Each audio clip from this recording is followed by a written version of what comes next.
Manajemen ilmiah Taylor. Rahasia gelap di balik membludaknya pengangguran dan ketergantungan buruh terhadap pekerjaan mereka. Pendahuluan. Ketika pendidikan menjadi cermin kekosongan.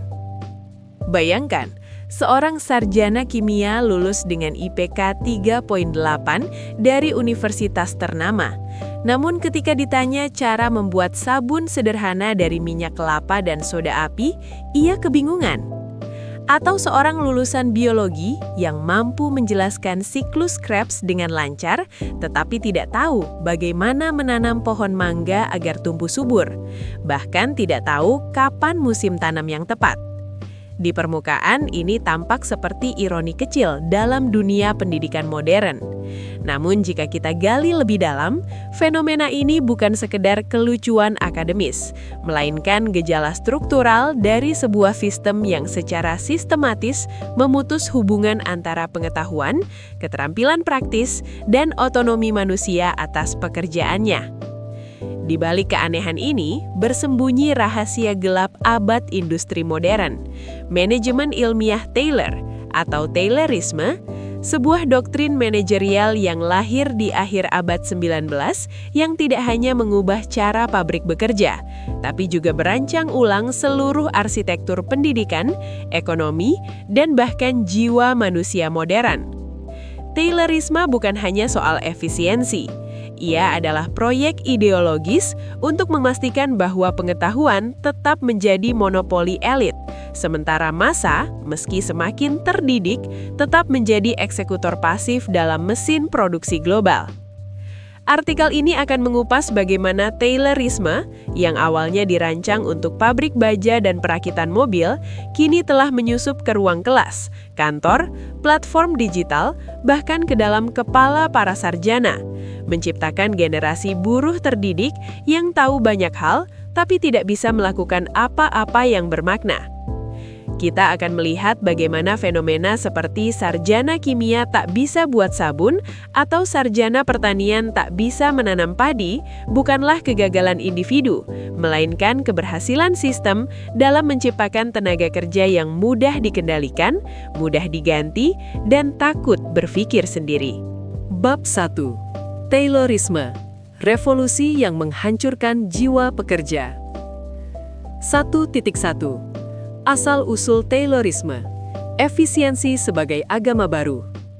Frederick Winslow Taylor, seorang insinyur Amerika, memperkenalkan scientific management pada tahun 1980-an sebagai respons terhadap pemborosan dalam industri.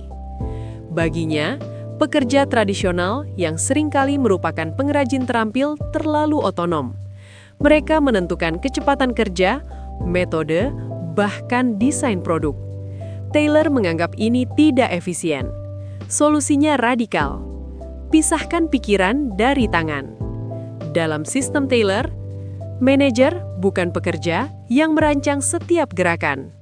Pekerja hanya menjalankan instruksi seperti mesin. Setiap tugas dipecah menjadi langkah-langkah mikro yang dapat diukur, diawasi, dan dioptimalkan.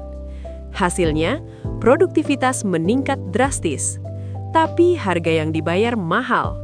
De-skilling, penghapusan keterampilan dari tubuh pekerja. Seorang tukang kayu yang dulu bisa membuat kursi utuh, kini hanya memasang paku pada bagian kaki yang sudah dipotong mesin. Ia kehilangan pengetahuan tentang kayu, desain, bahkan tujuan akhir produknya. 1.2. Dari pabrik ke dunia modern, Taylorisme tak pernah mati. Taylorisme tidak mati bersama era industri berat. Ia berevolusi. Kantor modern, SOP menggantikan inisiatif. Staf HR hanya mengisi form, staf marketing hanya mengklik tombol di dashboard. Gig economy, driver ojek online tidak memilih rute, algoritma yang memutuskan. Mereka dievaluasi bukan berdasarkan pelayanan, tapi kepatuhan terhadap sistem. Pendidikan tinggi, kurikulum diseragamkan untuk kompetensi standar, bukan kedalaman intelektual. Mahasiswa belajar cara menjawab ujian, bukan cara memahami dunia. Taylorisme kini hadir dalam bentuk algoritmik. Sistem yang tidak hanya mengontrol tubuh, tapi juga pikiran, dengan data, rating, dan metrik kinerja yang menciptakan ilusi objektivitas. Bab 2. Pendidikan sebagai pabrik Tayloristik, menghasilkan overqualified worker yang tak berdaya. 2.1. Ledakan gelar kekeringan makna. Di Indonesia, jumlah lulusan perguruan tinggi meningkat pesat. Tahun 2025, lebih dari 4 juta orang lulus setiap tahun. Namun lapangan kerja berkualitas tidak tumbuh sebanding. Akibatnya terjadi over-education, situasi di mana seseorang memiliki kualifikasi jauh melebihi kebutuhan pekerjaannya. Contoh nyata, sarjana teknik mesin bekerja sebagai kurir, lulusan sastra Inggris jadi admin media sosial dengan gaji UMR, master ekonomi jadi sales kartu kredit. Mereka terdidik, tapi tidak punya kendali atas alat produksi, bahkan atas karier mereka sendiri. 2.2. Fenomena sarjana tak bisa bikin sabun, gejala de-skilling akademis. Inilah inti paradoks pendidikan modern. Kita mengajarkan teori tanpa praksis, konsep tanpa konteks, dan pengetahuan tanpa kebijaksanaan. Sarjana kimia belajar termodinamika, kinetika reaksi, dan spektroskopi, tapi tidak pernah mencampur bahan kimia untuk membuat sabun, deterjen, atau pupuk organik. Laboratorium mereka hanya untuk memverifikasi teori, bukan untuk eksperimen mandiri. Sarjana biologi hafal DNA replikasi, tapi tidak tahu cara menyambung tanaman, mengidentifikasi hama, atau merancang sistem pertanian berkelanjutan. Sarjana pertanian fasih membaca jurnal internasional, tapi buta tentang siklus tanam lokal, pengolahan tanah tradisional, atau cara menyimpan benih. Mengapa? Karena sistem pendidikan telah tertaylorisasi. Pengetahuan dipecah menjadi mata kuliah terisolasi. Evaluasi berbasis ujian tertulis, bukan kemampuan memecahkan masalah real. Praktikum dirancang sebagai prosedur tetap, bukan ruang eksplorasi. Akibatnya lulusan menjadi ahli dalam menjawab soal, tapi buta dalam menghadapi realitas. 2.3. Ilusi mobilitas. Kuliah sama dengan sukses. Sistem ini diperkuat oleh narasi sosial. Kalau kamu kuliah, kamu akan sukses. Padahal data menunjukkan bahwa latar belakang kelas jauh lebih menentukan nasib ekonomi daripada gelar. Anak buruh yang kuliah sering tetap jadi buruh, hanya dengan label staff dan gaji sedikit lebih tinggi. Mereka terjebak dalam educated underclass, terlalu terdidik untuk kerja kasar, tapi tidak cukup bermodal sosial atau finansial untuk masuk elit profesional. Mereka sadar akan ketidakadilan, tapi tidak punya posisi strategis untuk mengubahnya. Bab 3. Dunia kerja Tayloristik. Mengapa buruh terdidik justru lebih rentan? 3.1. Fleksibilitas yang menghancurkan solidaritas. Dunia kerja modern didesain untuk mengatomisasi pekerja. Kontrak jangka pendek menggantikan hubungan kerja jangka panjang. Freelance dan gig ekonomi menciptakan persaingan antar pekerja, bukan solidaritas. Platform digital menggunakan algoritma untuk mengontrol upah, jam kerja, dan evaluasi tanpa transparansi. Dalam kondisi ini, pengetahuan teknis tidak berubah menjadi kekuatan kolektif. Seorang programmer bisa ahli coding, tapi jika ia bekerja sendirian dari rumah untuk perusahaan asing, ia tidak punya suara dalam keputusan bisnis, apalagi dalam struktur kepemilikan. Ketergantungan sebagai alat kontrol. Taylorisme modern menciptakan ketergantungan struktural. Pekerja tergantung pada platform, Gojek, Tokopedia, Upwork. Lulusan tergantung pada sertifikasi resmi, CPNS, sertifikasi profesi yang dikontrol negara atau korporasi. Buruh tergantung pada reputasi digital, rating, review, portfolio yang bisa dihapus sewaktu-waktu. Ketergantungan ini membuat mereka takut protes, takut mogok, takut berpikir kritis, karena satu langkah salah bisa berarti kehilangan pekerjaan, penghasilan, bahkan identitas sosial. Bab 4. Feodalisme modern, budaya yang melanggengkan ketaatan. Di Indonesia, Taylorisme tidak berdiri sendiri. Ia berpadu dengan mentalitas feodal yang masih mengakar kuat. Hierarki dianggap sakral. Dosen, atasan, pejabat tidak boleh dikritik. Ilmu sebagai simbol status, bukan alat pembebasan. Ketaatan lebih dihargai daripada keberanian berpikir. Akibatnya, mahasiswa diajarkan untuk menyenangkan dosen, bukan mempertanyakan teori. Pegawai diajarkan untuk menghindari risiko, bukan mengambil inisiatif.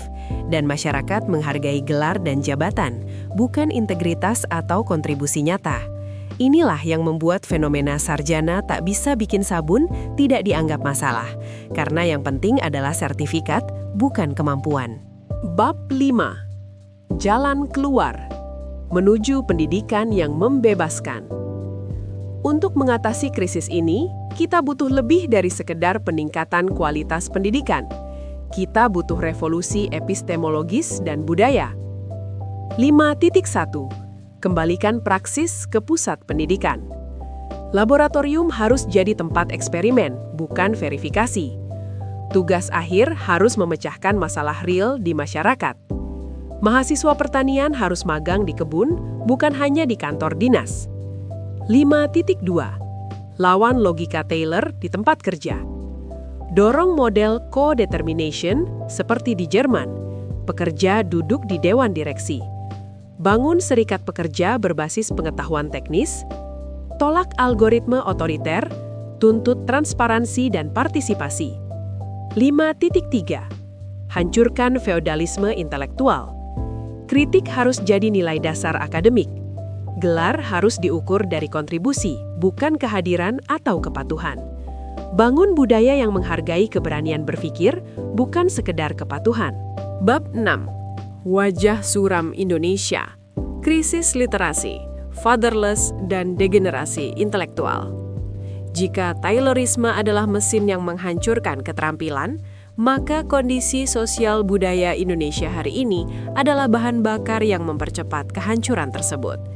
Di balik narasi, pembangunan, dan kemajuan digital, tersembunyi krisis multidimensi yang membuat generasi muda semakin rentan terhadap sistem kerja yang menindas dan pendidikan yang menyesatkan. 6.1. Literasi yang hancur ketika membaca bukan lagi kebiasaan tapi beban.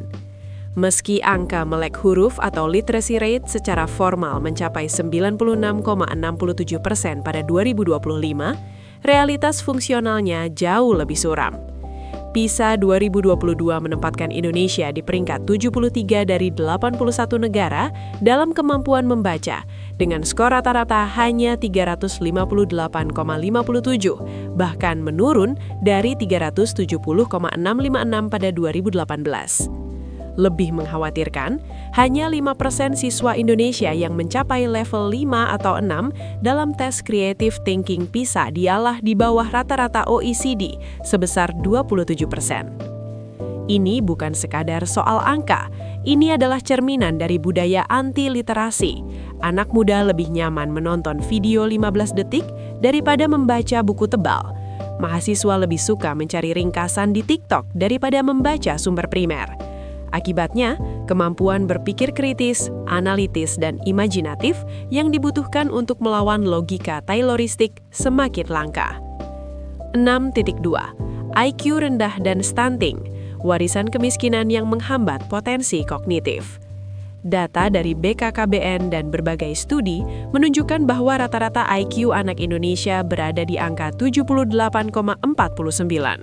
Angka ini jauh di bawah rata-rata global dan menjadikan Indonesia salah satu negara dengan IQ terendah di Asia Tenggara. Faktor utamanya adalah stunting, malnutrisi, dan kurangnya stimulasi kognitif di usia dini, semua akibat langsung dari kemiskinan struktural. Ironisnya, sistem pendidikan justru tidak dirancang untuk menutup kesenjangan ini. Sebaliknya, ia memperlebar jurang dengan menuntut standar akademik yang sama untuk semua, tanpa mempertimbangkan latar belakang sosial ekonomi. Anak miskin yang IQ-nya tertekan oleh gizi buruk dipaksa bersaing dengan anak kelas menengah yang tumbuh dalam lingkungan penuh stimulasi intelektual. Hasilnya, mereka kalah sejak garis start, lalu disalahkan karena malas atau tidak berbakat. 6.4. Ledakan populasi dan kemiskinan, ketika anak jadi beban, bukan harapan. Salah satu akar masalah ini adalah ketidakadilan reproduktif. Keluarga miskin cenderung memiliki lebih banyak anak, bukan karena keinginan, tapi karena kurangnya akses terhadap edukasi seksual, alat kontrasepsi, dan perencanaan keluarga. Akibatnya, sumber daya keluarga, waktu, uang, perhatian tersebar tipis, sehingga setiap anak mendapat investasi pengasuhan yang minimal. Dalam konteks ini, pendidikan menjadi beban finansial, bukan investasi masa depan. Orang tua miskin mengirim anak ke sekolah bukan untuk menciptakan pemikir kritis, tapi agar mereka punya ijazah untuk bisa bekerja. Dan ketika lulusan itu tidak mendapat pekerjaan layak, siklus kemiskinan berulang dengan generasi baru yang lahir dalam kondisi yang sama atau bahkan lebih buruk. Indonesia, negara fatherless nomor 3 di dunia. Menurut data dari Kementerian Pemberdayaan Perempuan dan Perlindungan Anak serta berbagai studi, Indonesia adalah negara ketiga paling fatherless di dunia. Fenomena fatherless di sini tidak hanya berarti ketiadaan fisik ayah karena perceraian, migrasi kerja, atau kematian, tapi juga ketiadaan peran ayah secara psikologis dan emosional. Dampaknya sangat dalam. Anak tanpa figur ayah cenderung memiliki kemampuan regulasi emosi yang lemah. Mereka lebih mudah terpengaruh peer pressure dan konten digital toksik. Mereka kehilangan model otoritas yang sehat, sehingga di tempat kerja mereka cenderung pasif, takut mengambil inisiatif, dan mudah dikendalikan. Dalam sistem Tayloristik, pekerja seperti inilah yang paling ideal, patuh, tidak banyak bertanya, dan siap dieksploitasi. 6.5. Brain rot dan apatisme, generasi yang kehilangan masa depan. Generasi muda Indonesia hari ini sedang mengalami epidemi brain rot, istilah populer untuk menggambarkan degradasi kognitif akibat konsumsi konten digital dangkal, repetitif, dan hiperstimulatif, seperti TikTok, Reels, dan Shorts. Otak mereka terbiasa dengan informasi instan, emosi ekstrim, dan reward cepat, sehingga kehilangan kapasitas untuk fokus dalam waktu lama, berpikir sistematis, merenungkan konsekuensi jangka panjang. Akibatnya, mereka tidak peduli pada masa depan. Politik dianggap membosankan, ekonomi politik dianggap terlalu rumit. Yang penting adalah hidup hari ini, cuan cepat, viral, dan enjoy. Mereka tidak sadar bahwa ketidaktertarikan mereka terhadap struktur kekuasaan itu justru membuat mereka makin mudah dikendalikan oleh sistem yang mereka abaikan. Bab 7. Melawan Taylorisasi, strategi untuk menjadi manusia utuh di era mesin. Bagaimana kita bisa keluar dari jerat ini? Bagaimana kita bisa menjadi manusia yang tidak hanya terdidik, tapi juga merdeka? 7.1. Bangun literasi fungsional, bukan sekadar melek huruf. Baca buku non-fiksi setiap hari, minimal 20 menit. Mulai dari topik yang relevan dengan hidupmu, ekonomi, sejarah, psikologi sosial. Latih menulis reflektif. Tulis jurnal harian tentang apa yang kamu pelajari, rasakan, dan pertanyakan. Gabung komunitas diskusi yang serius, bukan hanya grup meme atau gosip. 7.2. Pulihkan koneksi antara pengetahuan dan praksis. Jika kamu sarjana kimia, coba buat sabun, deterjen, atau pupuk organik di rumah. Jika kamu sarjana biologi, tanam pohon, rawat tanaman, pelajari ekosistem lokal. Jika kamu sarjana ekonomi, analisis anggaran keluargamu sendiri, lalu bandingkan dengan kebijakan negara. Pengetahuan yang tidak dipraktekkan akan mati. Praksis yang tidak direfleksikan akan dangkal. 7.3. Lawan budaya instan dengan disiplin intelektual. Batasi konsumsi konten digital yang tidak menambah wawasan. Ganti 1 jam scrolling dengan 1 jam membaca buku atau mendengarkan podcast edukatif. Latih deep work. Fokus tanpa gangguan selama 90 menit pada satu tugas kompleks. 7.4. Bangun solidaritas, bukan individualisme. Jangan jadikan karir sebagai satu-satunya identitas. Bangun relasi berbasis nilai, bukan jaringan demi keuntungan. Ikut gerakan sosial, serikat pekerja, atau forum warga yang memperjuangkan keadilan struktural. Ingat, kekuatan kolektif adalah satu-satunya penangkal terhadap sistem yang dirancang untuk melemahkan individu. 7.5. Pulihkan peran ayah dan komunitas pengasuhan. Jika kamu seorang ayah, hadir secara emosional bukan hanya sebagai pencari nafkah. Jika kamu bukan ayah, jadilah figur mentor bagi anak-anak muda di sekitarmu. Dorong kebijakan publik yang mendukung parental leave, edukasi pengasuhan, dan perlindungan keluarga miskin. Penutup, pendidikan yang membebaskan versus pelatihan untuk penindasan. Paulo Freire pernah berkata, pendidikan yang tidak membebaskan hanyalah pelatihan untuk penindasan. Dan itulah yang terjadi hari ini. Kita memproduksi jutaan sarjana, tapi bukan warga negara yang kritis, bukan pekerja yang otonom, bukan manusia yang bebas. Kita melatih mereka untuk menjalankan instruksi, bukan membayangkan dunia lain. Fenomena sarjana kimia tak bisa bikin sabun bukan lelucon. Ia adalah jeritan diam-diam dari sistem yang telah gagal. Sistem yang mengajarkan segalanya kecuali cara menjadi manusia utuh. Jika kita ingin menghidupkan kembali visi Marx tentang kelas buruh yang mampu mengelola industrinya sendiri, maka kita harus menghancurkan logika Taylorisme. Bukan hanya di pabrik, tapi di kampus, di kantor, di platform digital, dan di dalam diri kita sendiri.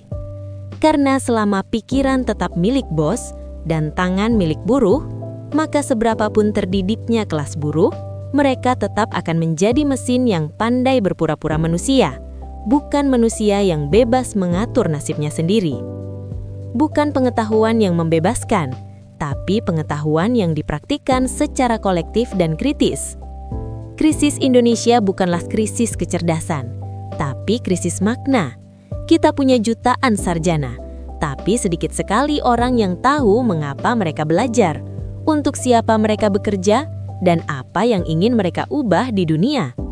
Taylorisme berhasil bukan karena ia pintar, tapi karena kita rela menyerahkan pikiran kita pada sistem. Untuk melawannya, kita tidak butuh lebih banyak gelar, tapi keberanian untuk berpikir, bertindak, dan bersatu. Seperti kata Freire, siapa yang tidak tahu dirinya sebagai bagian dari dunia akan menjadi penonton pasif atas realitasnya sendiri. Jangan jadi penonton, jadilah pelaku. Karena hanya pelaku yang bisa menulis ulang nasibnya dan nasib bangsanya. Inilah salah satu alasan kenapa kualitas SDM di Eropa Utara jauh di atas banyak negara lain. Semua itu dimulai dari cara mereka mendidik anak sejak kecil. Mereka punya sistem bernama Sloyd dari Finlandia dan Swedia. Anak-anak belajar membuat benda nyata dari kayu untuk melatih fokus, logika, dan tanggung jawab. Karena di sana, sekolah bukan cuma menghafal, tapi melatih manusia agar bisa menciptakan sesuatu dari nol.